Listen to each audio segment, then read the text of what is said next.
Hi, are you a medical professional worried about losing your money to financial scams? If you are, you're going to want to stick around today while we talk about top financial scams and how to avoid them.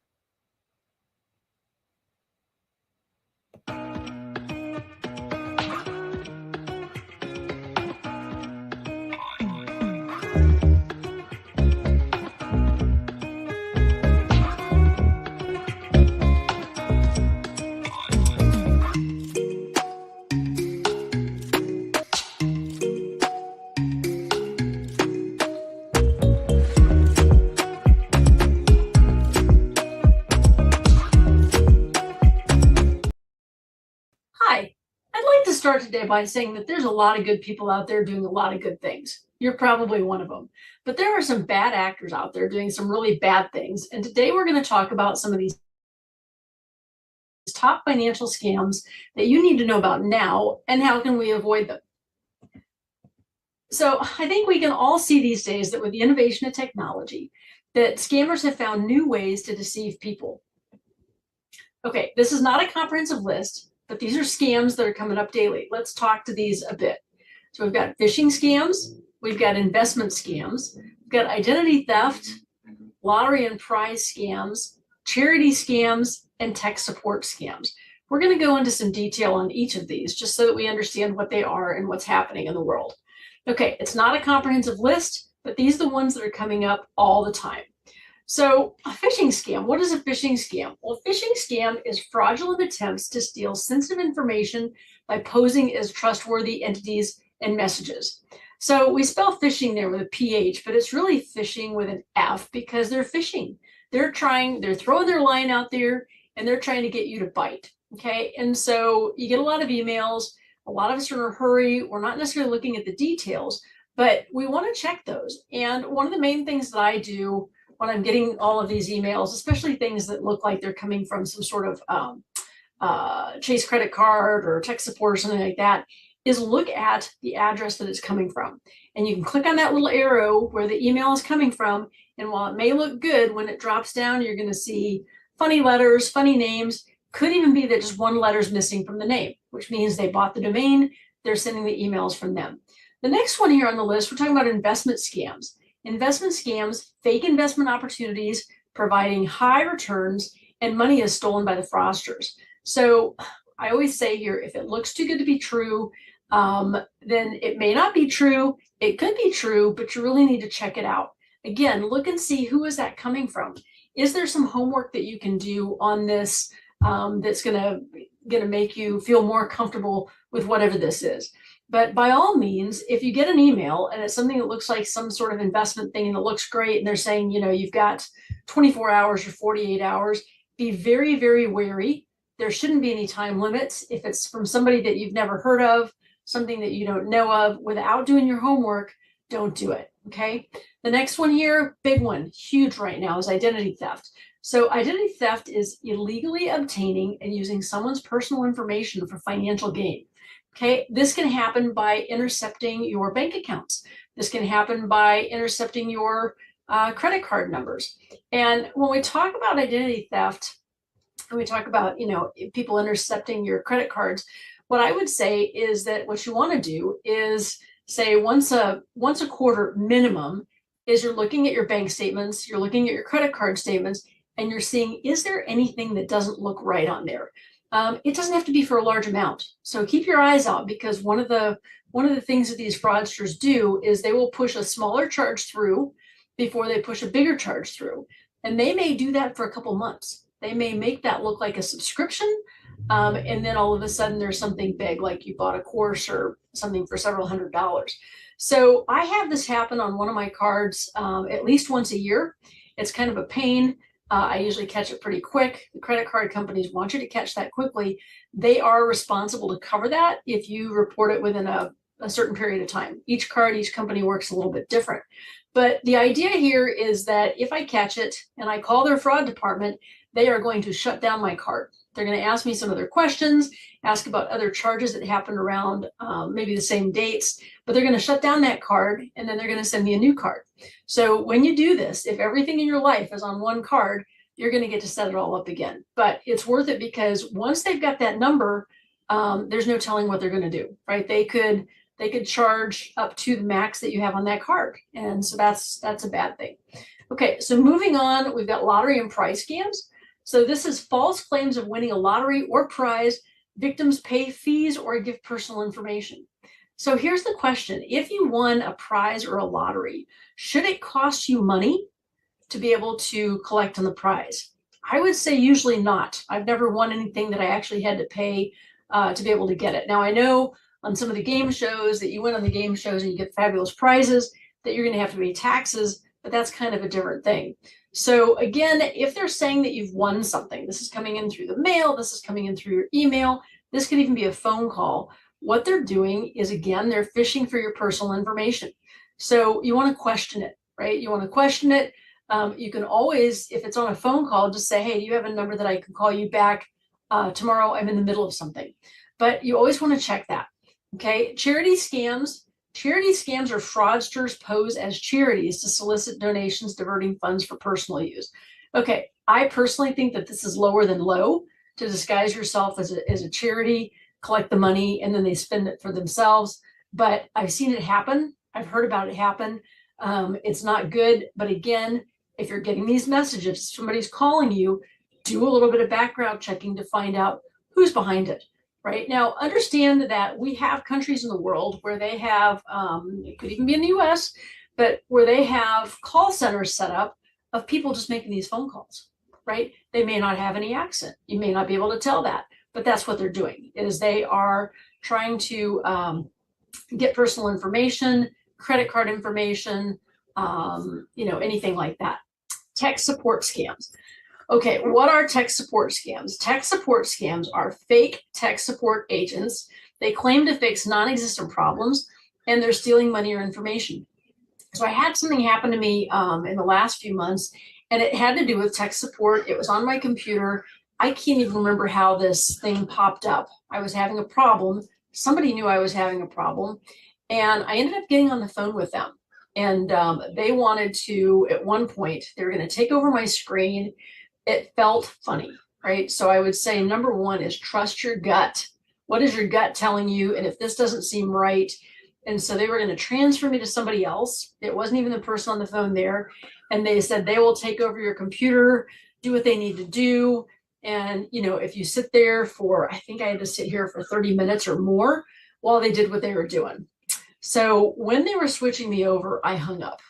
I hung up the phone, right? And don't be afraid to do that. If it feels funny, if it feels weird, and I may have missed a bullet, because what could have happened was when they transferred me over to somebody else, they could have been basically taken every single thing off my computer. So I didn't do it. And as I was sitting there thinking, I was just like, what could go wrong? What could go wrong? And I thought, oh my gosh, I've got lots of data. I've got lots of information. I don't want to lose. And what if it was something to do with a ransomware or something? So I'm very careful now. I'm usually very careful about how I keep track of my stuff. And I do have backups in the cloud, because if something happened, let's just say I dumped a soda in the middle of my computer, somebody took over my computer. Could I be shut down as a business because I don't have access to my files, or I've been locked out of my email? So just want to be careful about that. Anything that seems like a tech support scam. So you can use some of these and combine them together and say, well, can a tech support scam be a phishing scam? And the answer is yes. So I've had on more than one occasion an email from Best Buy. Nothing against Best Buy. I've used them most of my life, but it's talking about Geek Squad and renewing my membership. And I haven't been with Geek Squad in a while, but what was happening was I'd get an email and it was like, we're going to auto renew this for, $397. Well, one, I knew that it didn't cost that, right? But when I checked the email of who it came from, it had a name, but it was not from Best Buy. So your best defense is always looking to see the source of who it's coming from. And if it doesn't feel comfortable, then don't do anything. The other thing is, when I get something like that and they have a phone number for me to call, I never use the phone number in the email. And you say, well, why wouldn't you use the phone number in the email? Because if it's fraudsters that are emailing you, wouldn't we think that they'd also have a fraudulent phone line? And I would say, yes, they're trying to get you to call their people. Their people are posing as who you think they are, but they're not really. So questions like that, if it's some sort of renewal, if it has to do with a bank, if it has to do with a credit card, I call the company directly. The other thing is if I see something come in and it doesn't, just the title doesn't look right and I haven't opened it, I will open that on my phone instead of opening it on my computer. Just the same idea, extra level of security to say, if I open it on my computer, am I opening myself up to something bad happening? But anyway, that's what I do to kind of protect myself. So tips to stay safe. What can you do about this? Well, the very first one is verify the source. I've said that a couple times on this conversation. And number one, in the email, even if the logos, if everything looks right, just see who specifically did that come from. Look at the arrow, you can see who that is. So this often can have like a funky name, funky characters. It can look exactly right, except they forgot or added one letter to the name. So easy enough, if you go and look, it's easy enough to buy domains that are one letter off of some of the most famous brands in the world. So that's my number one thing is that. Number two is use strong passwords. I have started using a password keeper. There's a lot of them out there. The one that I know of is Dashlane. I like Dashlane because you can have multiple family accounts in there. And they've also got an auto password generator. So I'm not getting anything for promoting Dashlane, but I think the tool is interesting. I can use it on my phone. I can use it on any computer that I have as long as I have that master password. And the key thing there is just remembering the master password. So, I travel, sometimes I travel internationally. And what's nice is I don't want to take a notebook that's got all this information in there that could be lost in my luggage or something else. I want to be able to have access to it. So I like that. I like the auto generator. I also like that they can tell me when there have been hacks with certain companies, especially if I've got a password with them, and when I should change that. So I think that's pretty handy. I've been doing that for the last couple of years. Monitor your accounts. Oh, one last comment on use strong passwords. Use strong passwords, right? I'm not talking 15-letter encryption, but I'm talking about not using the same password on every single thing that you do. And just making sure, I always make sure I've got a capital letter, a small letter, some sort of character, and it's not the same all the time. So again, if you've got some sort of password keeper, it's a little bit easier to keep track of. And for heaven's sakes, don't write all the stuff down and stick it someplace, especially if somebody could get hold of that. Okay. So let's see. Monitor your accounts. Talked about that. Looking at your bank statements, looking at your credit card statements.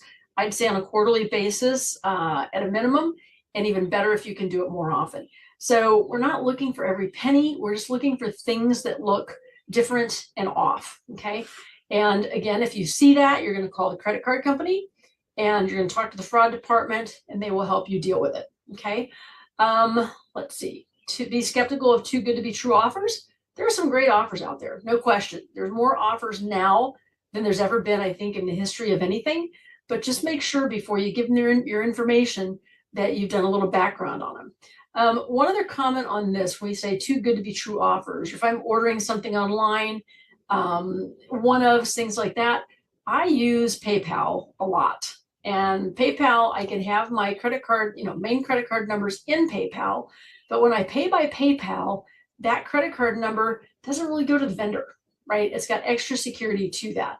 So if I'm ordering something online and I haven't ordered it before from the company, I mean, even the stuff through Amazon, I do all of that using PayPal. Okay, so educate yourself and others. Anything that you learn along the way. I know, as medical professionals, you guys share a lot of information, but when you hear about a scam, tell people about it, right? Because the same person that's working next to you or your neighbor may fall victim to the same thing, and they may not outsmart it before it happens. Okay, so using security software is the last item on this list, and Norton is one of those. There's different companies out there, and again, they're monitoring things that are going on with your computer. I highly recommend that. LifeLock has got some things too as far as interception. So just, we want you to be diligent. We want you to stay as safe as possible. And a key point on the bottom here is, remember, just because you do all these things, right? So I do all these things and you do your homework, it doesn't mean it's not going to happen to you. So you may remember at the beginning, I talked about that once a year, I have a credit card that gets hacked. It's usually the same card. I've got multiple cards with the same company through Chase. This one card for some reason seems to get hacked. I don't know why. And it usually shows up as some sort of subscription in a name that looks like it would be tied to my business. But I'm like, I don't remember that. And what they're doing is they're trying that a couple times before they ring in something much bigger. So I haven't had that happen, but if it does, you're going to call the credit card company and try and get on top of that. So again, remember, just because you do the stuff doesn't mean that something's not going to happen. So you look at this nice happy family picture here, and we've got 4 people in a family, including very young, all on devices. So the question is, if your kids are using your devices, what kind of protection do you have that keeps them out of stuff that you don't want to be hacked? Okay, you may want to check that out. So are you ready to take control of your financial future? Learn more to optimize your money by watching our masterclass, How to Avoid the 9 Money Mistakes That Medical Professionals Make. I gave this presentation a few months ago at a medical symposium in San Diego. Really well received, lots of positive feedback, and the main question was, why hasn't anybody ever told us this before? Good question. This information is not out there in the mainstream. You need to know it, and I want to get it in front of as many people as I possibly can. So go to www.medmoneymistakes.com. That's medmoneymistakes.com. And thanks for watching. We'll see you next week.